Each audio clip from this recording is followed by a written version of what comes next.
आप सबको मेरे ओर से जय मसीह की। प्रभु के नाम की महिमा हो। आज मनन के लिए एक भाग को हम लोग पढ़ेंगे। प्रेरितों के काम 10 अध्याय उसका एक से हम लोग पढ़ेंगे। कैसरिया में कुरनेलुस नाम का एक मनुष्य था जो इतालियानी नामक पलटन का सूबेदार था।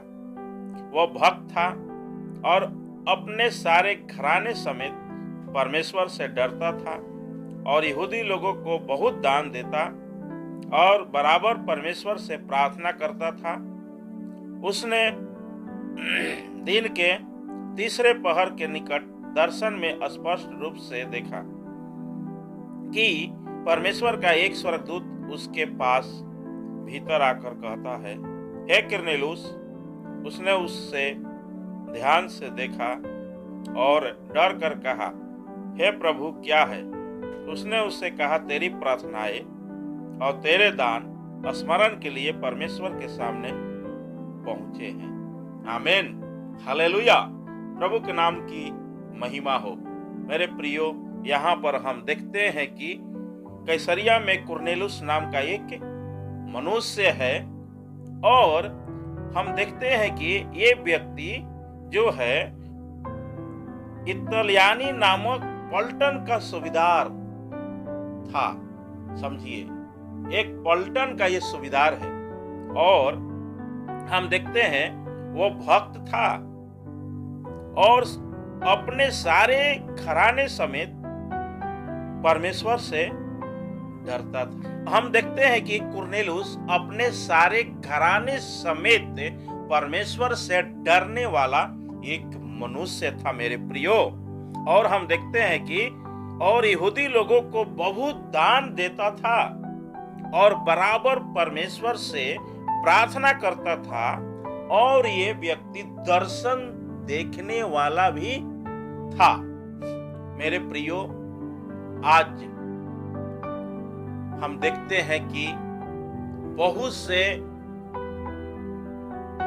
अन्य जाति लोग प्रभु यीशु को अपने जीवन में उद्धारकर्ता के रूप में ग्रहण कर रहे हैं। क्यों? क्योंकि उनकी सच्चाई को मालूम हो रहा है कि यीशु ही प्रभु है, यीशु ही उद्धार करता है, यीशु ही हमारे प्रार्थनाओं को सुनने वाला परमेश्वर है और यीशु ही मार्ग, सत्य और जीवन है और वही एक रास्ता है स्वर्ग जाने का। मेरे प्रियो, बहुत से लोग प्रभु में आ रहे हैं, उनकी सच्चाई को मालूम हो रहा है, उद्धार पा रहे हैं, अपने अपने पापों से उद्धार पा रहे हैं लोग। मेरे प्रियो, सच में हम देखते हैं कि ये कुरनेलुस भी अन्य जातियों से था।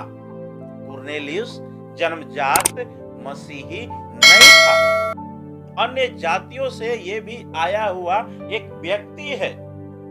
और ये हमेशा हम देखते हैं कि ये जो है अपने सारे घराने समेत परमेश्वर से डरता था। मेरे प्रियो, आज हमें भी अपने सारे घराने समेत परमेश्वर से डरने की जरूरत है, उनकी आज्ञाओं को पालन करने की जरूरत है, उनकी इच्छाओं में हमें चलने की जरूरत है।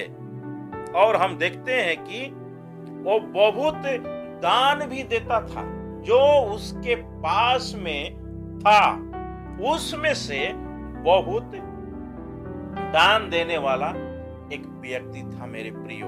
और हम देखते हैं कि और बराबर परमेश्वर से प्रार्थना करने वाला व्यक्ति था मेरे प्रियो। सच में हमें बराबर परमेश्वर से क्या करना चाहिए? प्रार्थना करना चाहिए। बराबर प्रार्थना करने वाला हमें बनना चाहिए। मेरे प्रियो, जब हम परमेश्वर से बराबर प्रार्थना करेंगे ना, परमेश्वर हमारी प्रार्थनाओं को सुनकर उत्तर देने वाला हमारा परमेश्वर है। प्रार्थना आखिर हम क्या करें? कौन से विषय को लेकर करे? मेरे प्रियो, सबसे ज्यादा प्रार्थना विषय हमारा ये होना चाहिए कि हमारा इर्द गिर्द में हमारे जिला के लोग, हमारे राज्य के लोग, हमारे देश के लोग नाश की ओर जा रहा है, उनको मन फिराने के लिए प्रार्थना करने की जरूरत है। जब हम ये विषय को लेकर प्रार्थना करते हैं, परमेश्वर हमारी प्रार्थना को सुनने वाला परमेश्वर है। हालेलुया।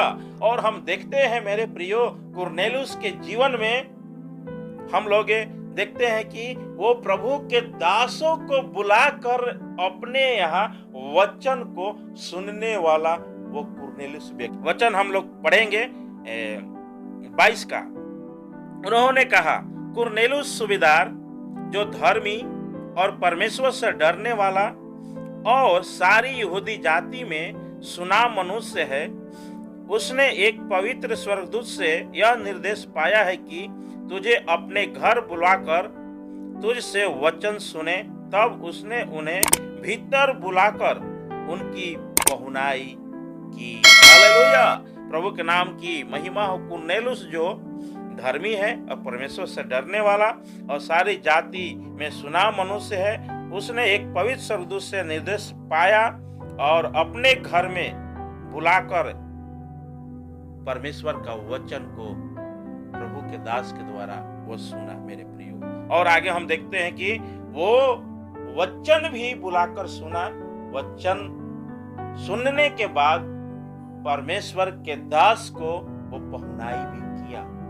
जो उनको सेवा करना चाहिए वो कुरनेलियुस ने सेवा भी किया। और कुरनेलियुस के बारे में एक और बात को हम देखते हैं कि दूसरे दिन वह उसके साथ गया और याफा के भाइयों में से कुछ उसके साथ हो लिए। दूसरे दिन वे कैसरिया और कुरनेलियुस अपने कुटुंबियों और अपने प्रिय मित्रों को इकट्ठा करके उसकी बाट जो रहा था। प्रभु के नाम की महिमा हो। मेरे प्रियो, कुरनेलियुस अपने कुटुंबियों यानी रिश्तेदारों के इकट्ठा होकर परमेश्वर के दास को बाट जो रहा था, ताकि परमेश्वर का वचन दास के द्वारा सुने। मेरे प्रियो, हमारे जीवन में ऐसा होना जरूरी है। परमेश्वर के दास को अपने घर में बुलाकर परमेश्वर का वचन को हमें सुनने की जरूरत है और वचन सुनकर अपने हृदय में रखने की जरूरत है और मानना है वचन सुनकर और उसके अनुसार हमें चलना है। मेरे प्रिय, कुरनेलियुस से हम देखते हैं कि अपने जीवन में ऐसा किया, अपने लोगों को इकट्ठा किया। इकट्ठा करके केवल अपने घराने समेत ही नहीं, हम लोग शुरुआत में देखते हैं कि अपने घराने समेत वचन सुना। इसके बाद प्रभु की अगुवाई के अनुसार अपने कुटुंबियों के साथ वो वचन को सुना और बाट जो होता था और प्रभु के दास से वचन सुनने के लिए हम लोगों को जीवन में ऐसा होना जरूरी है। हमारा काम तो हमेशा है, काम धंधा तो करते रहेंगे, बल्कि इस प्रकार से मेरे प्रियो, कुरनेलियुस के जैसा हमें बनने की जरूरत है। परमेश्वर से पूरे घराने समेत डरना है, उनसे प्रार्थना करना है, उनकी भय मानना है, वचन को सुनना है, वचन अनुसार अपने जीवन को जीना है और बराबर प्रभु के दास को अपने घर में बुलाकर वचन सुनकर वचन अनुसार हमें चलने की जरूरत है। प्रभु इस वचन से हम सबों को आशीष दे। आमीन। सबको जय मसीह।